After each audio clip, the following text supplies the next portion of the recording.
Okay, let's give group one our attention. Thank you all for attending our travel fair tonight. Make yourself comfortable and get ready to be surprised. Paris, New York, and Las Vegas are among some of the most famous travel destinations, but there are many other destinations, though smaller, that deserve their same fair share of the spotlight. Tonight, we will be introducing destinations not listed in the top 100 or even in the top 1,000 places many of you dream about visiting. It is our goal tonight to introduce places to you that you've probably never read about in travel magazines nor even heard of, and to provide you with ideas when planning your next vacation. You will hear from 3 knowledgeable tour specialists that will guide you through 3 little-known destinations that are full of rich history, recreational adventures, and very unusual lodging. Now at this time, I would like to introduce our very first tour specialist, Linda. Thank you, Brittany. Let me just start out by asking, how many of you believe in ghosts? There you go. We'll all make believers out of the rest of them tonight. Tonight we're going to talk about a little tiny town. Where the heck is Coloma, California? Coloma is on the South Fork of the American River. It's about a half hour from Sacramento. And it's about an hour from South Lake Tahoe. The South Fork of the American River runs through it, and the little valley is about a mile long, and that's it. It's very, very tiny. Now you wonder what's so special about Coloma. On January 24th in 1848, an event occurred in Coloma that was to change the history of California and the U.S. Gold was discovered. James Marshall discovered gold in a trench leading from his sawmill to the American River. As you know, or many of you know, you need water for a sawmill. And in this trench, he found gold. He knew exactly what it was and tried to keep quiet. But soon word got out, and the gold rush was on. At the time that gold was discovered,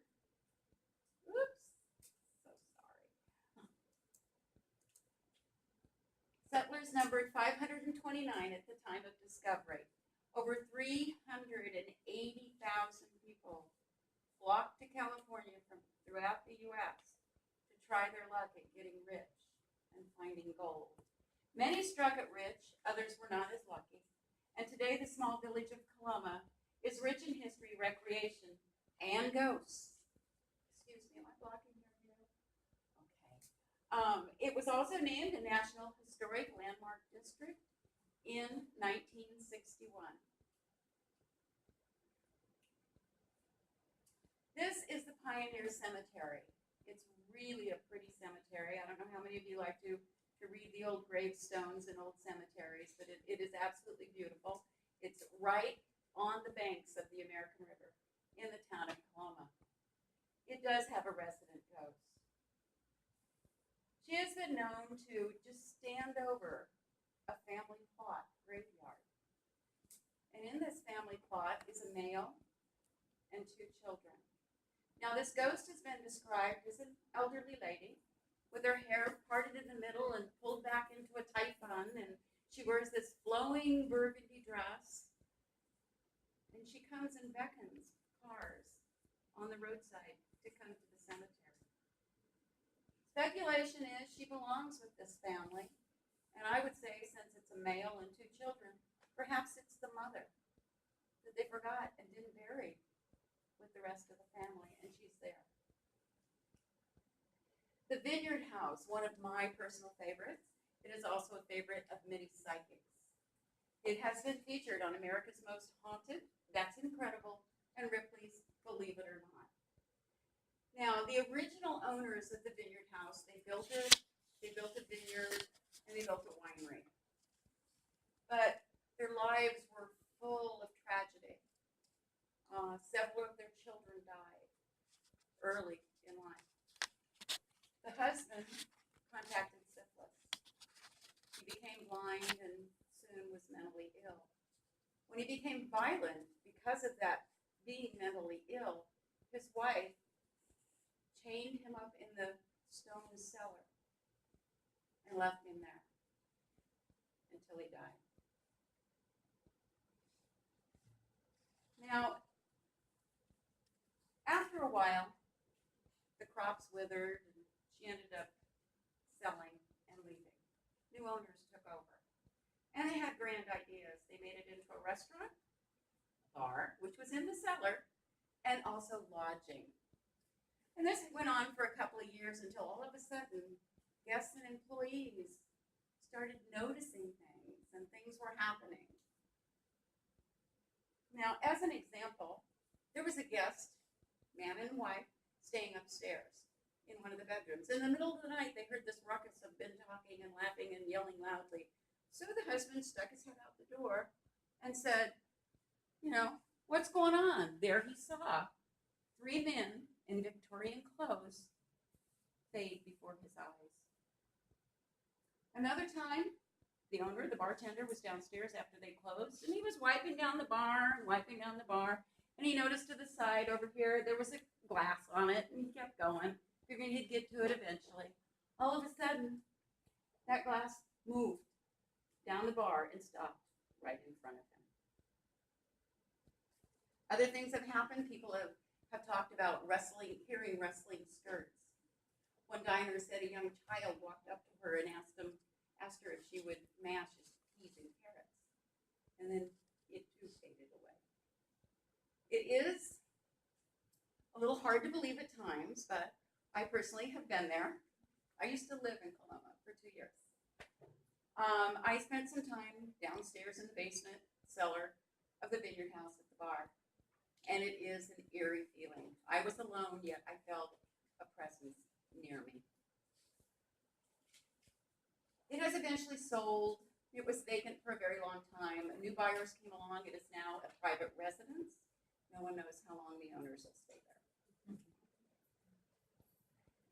This is the Wally Wally General Store. And murmurs, voices have been reported in there, a little chatter from people talking. The biggest thing is a meat cleaver hitting a butcher block can be heard. Go ahead. Go visit it. See if you can hear it for yourself. It is now a museum in Marshall Gold Discovery State Park. Marshall Monument. Going back to Marshall, who discovered gold. Marshall's monument, it stands 31 feet high, and it is solid granite. It was the first monument ever to be erected in the state of California, and it holds Marshall's remains. In his hand, you can't see it very well, but his hands are like this. One hand is holding gold nuggets. The other hand is actually pointing to where he discovered gold. And, of course, back to the ghosts. He has been seen following tourists up the hill to his monument. Lastly, St. John's Church was built in 1857. You can still go there and rent it out for small weddings. It's a beautiful little church and chapel. And sometimes the bells ring on their own. Okay, we're done with that, right? Done with history and ghosts. Let's go have some fun. Whitewater rafting on the American River. I have rafted down the American River after the spring snowfall, when the river was really, really high. And I will tell you, the class 2 and 3 rapids should have been labeled class 4 and 5. Or you can try your luck at prospecting. Let me tell you, it is fun. Tourists can come and go and prospect. Try your luck at it anyway. And what you want to do is, you want to get a shovel, or you can use your hands, and you want to dig a hole. Oh, you want to go into the water about yay much and dig a hole. You want to do it in a bend of the river too. That's very important. So after you get your hole dug, dip this in and get some dirt out and some water. What you're going to do is you're just going to swirl and swirl and swirl, and you're going to work up a good arm muscle over here and swirl until finally the water is all going to splash out. The loose sediment is all going to splash out. And hopefully, this is what you end up with. A little bit of gold. Now you can rent your pan or buy it at the general store. And maybe from gold, you can buy it.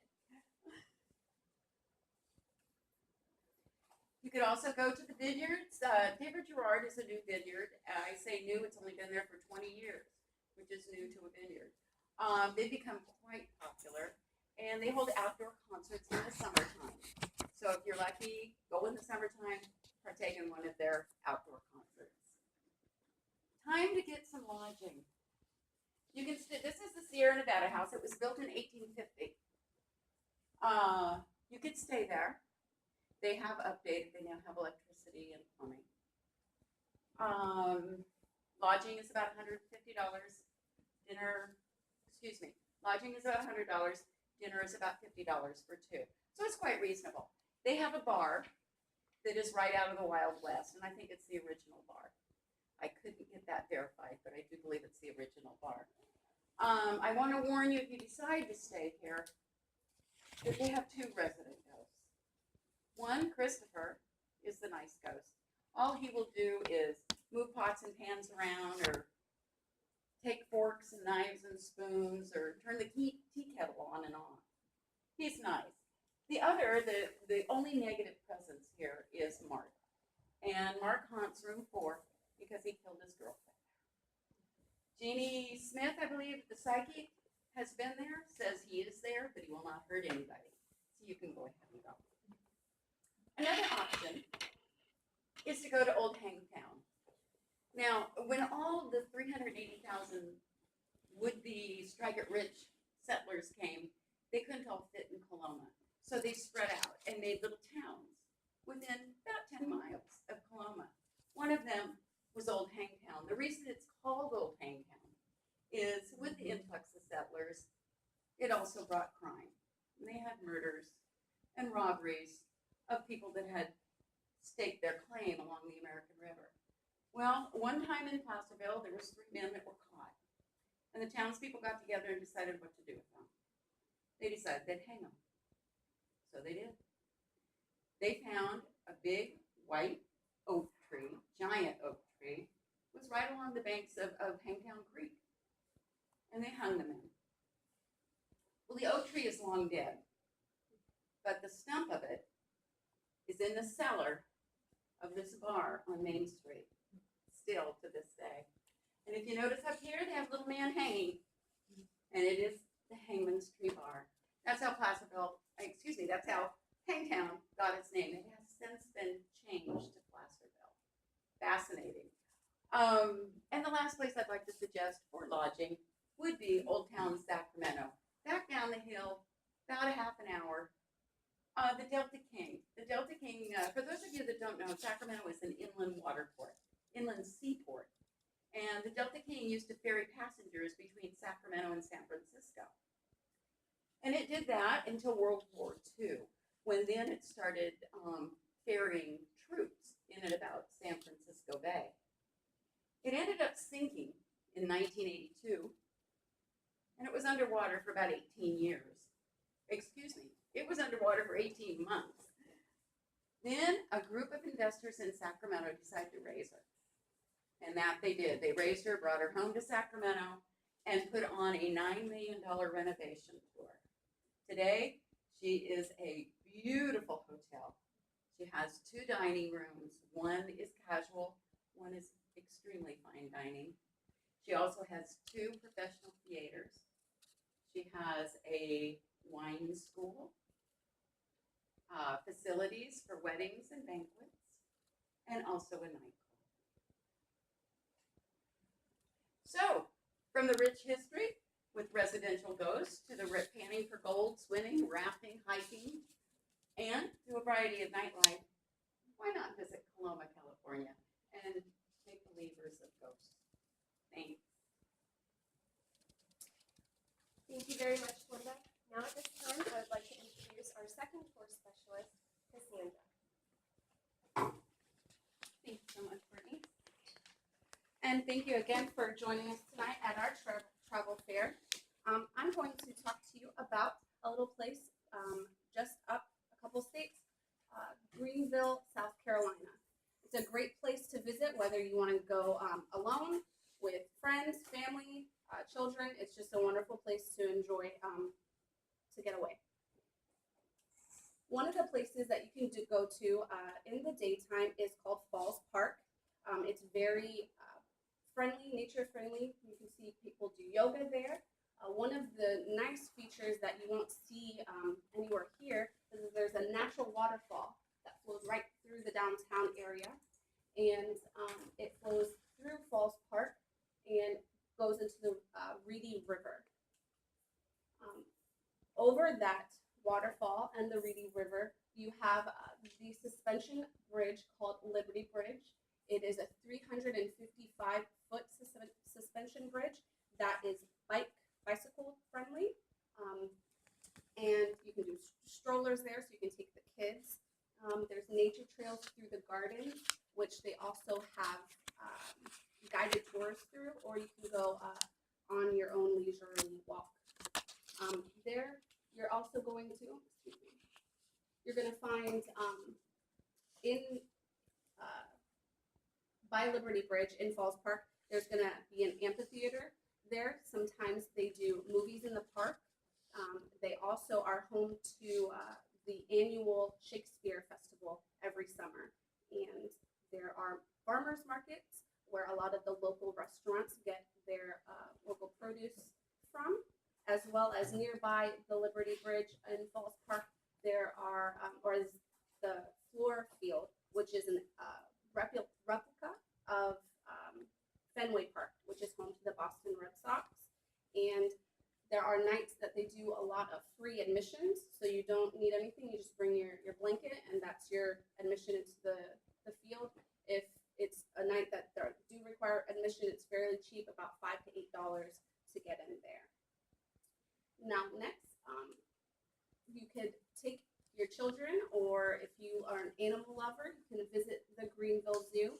It's quite small, about an hour and a half to complete the entire zoo, but it's very well kept, and outside of the zoo is a modern playground for the children, or if you're a kid at heart, you can play on the playground as well, and also an inexpensive place to visit, and it has free parking, so something, if you're on a budget, that's very mindful of that. There's also many museums and galleries in Greenville, something, again, that we don't have right here in Melbourne, other than downtown O'Galley, I think. But there's the Children's Museum. It's about 5 stories tall, and they have everything from infants up through, even adults can play hands-on. The purpose is to have education through hands-on interaction. There is the Bob Jones University Museum, and they have the old master painting collection there. It goes through the history, religion, artistic and cultural aspects of everything from the 14th to the 19th century. It's Europe brought to Greenville, South Carolina. Very interesting. And they also have all the furniture, the drapestry, everything. People that work there, their attire is in one of those areas depending on what gallery you're in looking at. So it's the full experience while you're there. Also, they have many theaters. They have children's theaters, ballets, different theaters that do live music, live orchestras. So if you want to have a night or a day out, there's different things that you can do. And depending on what you choose, if you go to see the children perform, sometimes their events are free, and then the ballets and orchestras, those can run you anywhere from $20 on up per ticket. Now, nightlife in Greenville is also a little bit more exciting than here in Melbourne. They have many places, different atmospheres, depending on what you like to do. They have a place called the Blue Martini, and it's popular for the people that like the go, go, go. They're open until about 2 to 4 a.m., depending on the day. They play a lot of different varieties of music, and they're known in the neighborhood for teaching salsa. So a lot of people from around the country go there and teach salsa there. So it's nice to visit there. There's also Main Street and Blues Boulevard. They have live entertainment on the street and as well as in different establishments on Main Street. They have jazz and blues performers that are both local and from around the nation that come to perform there as well. And if you're wanting something completely more casual, you don't want to get dressed up, you just want to have a relaxing, chill night with your friends, as long as you're 21 and up, you can go to the Irish Pub. Extremely casual, but they're known to be very clean. A lot of pubs get a bad rap, I hear. And so that was one thing when researching, I found that it was very a clean place. They have a volleyball court outside, so you can play volleyball. They do karaoke nights, and there's no food that's served there, but you can bring your own food, which I thought was very interesting. And they have a full service bar that you can enjoy as well. And dining. Dining is very different in Greenville, at least downtown Greenville, than here in Melbourne. Most of the restaurants there are local. They're not chains like Fridays, Olive Garden, Red Lobster. You're gonna have so many different varieties. There's over 100 like privately owned restaurants there. A few that I would point out to visit would be Victoria Valley Vineyards. It's built after a French chateau, and they have a tasting room, a gift shop, and a small deli. It's over 47 acres, and they do tours, guided tours, if that's something that you're interested in. Also, I would suggest the American Grocery Restaurant. They are one of the only restaurants that use organic and natural produce and meats, things like that. The farm markets that were done in Falls Park, they use local resources like that, and they have many different menus that change because of that as well. And they also have over 100 hand-picked wines, depending on the menu, to go with your meal. And last but not least, Larkins on the River was opened in 2005. You can see it's here on the Reedy River, which is the same river that the Liberty Bridge is suspended over. It is upscale, has a dress code. There's no jeans or flip-flops allowed, things like that. It's very popular with the locals. It's the type, I guess it would be gourmet cuisine. And their head chef there is Chef Alex. He's prepared meals for sports celebrities such as Bob Costas and Fox and Red Sox Hall of Famer Jimmy Rice. He's also prepared meals for George Clooney, Renee Zellweger, Kevin Costner, Food Network star Tyler Florence, as well as Martha Stewart. So I would hope that after hearing a little bit about Greenville, you get a little itch to go see something that you might not have thought to see. Thank you very much, Cassandra. At this time, I would like to introduce our third and final tour specialist of the night, Jenna.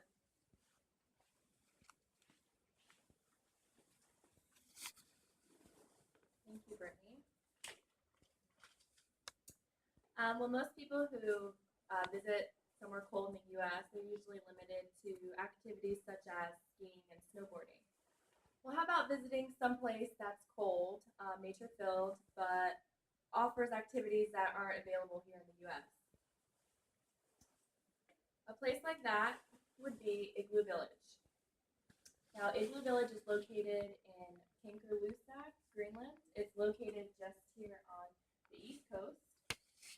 If you do decide to go visit there, you're definitely going to want to dress very warm with a big jacket like this, maybe 2 layers of clothing, definitely gloves, because the average temperature is about 30 degrees. During the summer, it does get a little bit warmer, but that's pretty much the average temperature. At night, it can reach as low as 0 degrees, so you definitely want to dress warm, but don't let that stop you from visiting Igloo Village. What's unique about this place is the activities that they offer. They offer skiing. What's different there is you can pretty much ski wherever you want. Most places you go in the United States, they only have like 2 or 3 ski parks, and they use real snow. Obviously, it's not fake snow. What's different about these activities. Kayaking they have. A lot of people think that since it's so cold, you can't go kayaking. They actually have a lot of beautiful fords. People love to go kayaking because they can explore all the beautiful scenery. A very unusual activity they offer is dog sledding.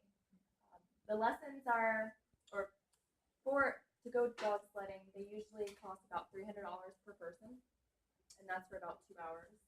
You don't actually get to drive it yourself, you're actually on a passenger. You can also go hiking.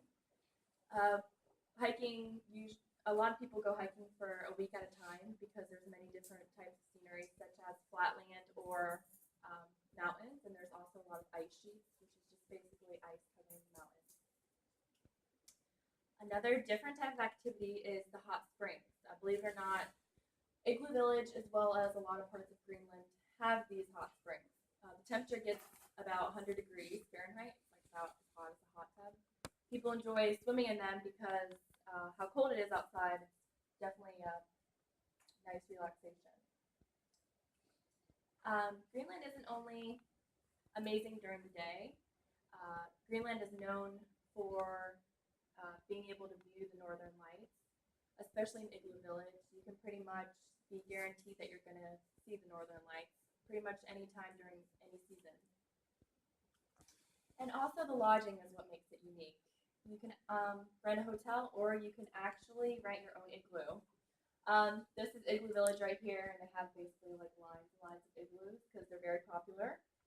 They're heat induced, and they also give you sleeping bags which hold a temperature of about 30 degrees below Celsius. So you're guaranteed to be warm. You're not going to freeze to death, which most people would think because it does get very, very cold.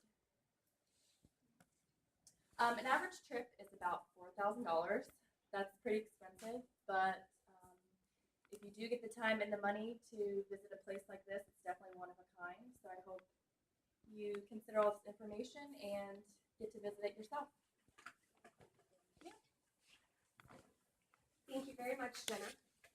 Now that you've heard from 3 amazing tour specialists, can you imagine yourself canning for golden Kiwama, walking across the Liberty Bridge in Greenville, or even sleeping in your own personal igloo in Greenland? Each of these destinations offer unique experiences you cannot find in Paris, Las Vegas, or New York. So pack your bags and get ready to make memories that will last a lifetime. Thank you.